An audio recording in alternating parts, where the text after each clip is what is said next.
Il y a 46 ans, Roman Polanski était accusé de viol par une jeune adolescente âgée à l'époque de 13 ans. Il y a peu, Emmanuelle Seigner, l'épouse du réalisateur, a rencontré cette femme, Samantha Guémé, dans le cadre d'un dialogue percutant organisé par l'OP. Ce sont deux personnes que l'on n'imaginait pas avoir un jour une conversation. Pourtant, l'OP a décidé d'organiser une rencontre entre Emmanuelle Seigner, mariée à Roman Polanski depuis plus de 3 décennies, et Samantha Guémé, qui a accusé le réalisateur de viol, en 1977. L'affaire en question, tout le monde la connaît.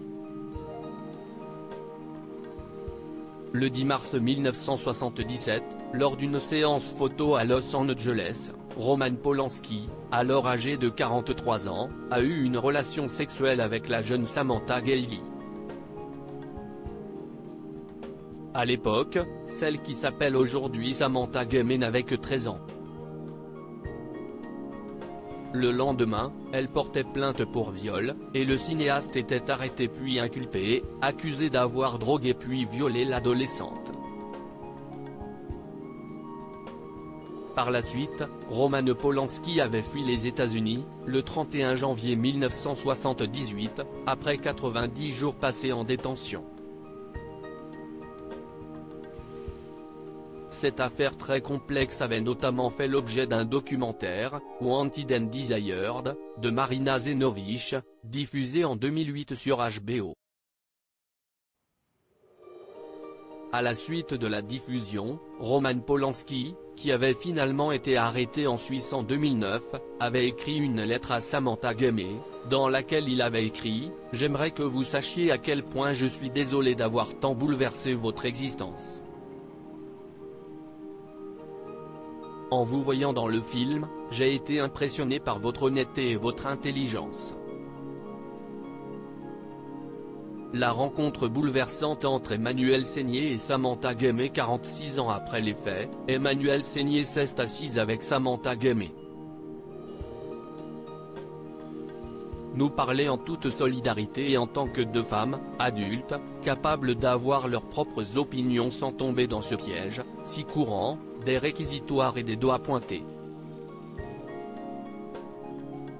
Tel est le désir de Samantha Guémé, à travers cet entretien. Pour l'épouse de Roman Polanski, son interlocutrice et elle ont été liées quelque part, embarquées dans le même bateau. Le mouvement #Métaux a largement été abordé par les deux femmes et Samantha Guémé a un avis bien tranché sur la question, elle qui a le sentiment de ne pas avoir été entendue, ou plutôt écoutée. Si est-il un prétexte, une façade, si est-il bidon, hypocrite. Si est-il de la bienveillance bidon, de la libération bidon. La parole des femmes se libère? La bonne blague, tout ce qu'ils veulent, ce sont des femmes détruites, des femmes en souffrance. Et ils veulent exploiter cette douleur jusqu'au trognon, a-t-elle affirmé. Emmanuelle Seigner a quant à elle regretté d'être devenue radioactive, alors que beaucoup lui ont tourné le dos à cause des affaires liées à son mari.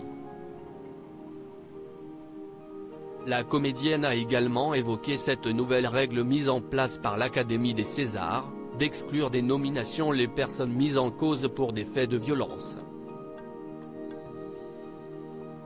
Comme si un artiste devait être quelqu'un de parfaitement moral, sans défaut ni casserole, a-t-elle poursuivi.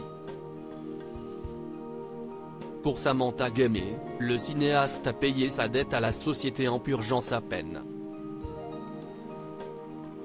Tous ceux qui pensent que sa place est en prison se trompent, a-t-elle ajouté. La quinquagénaire s'est également offusquée que le terme pédophilie soit employé, selon elle, à tort et à travers.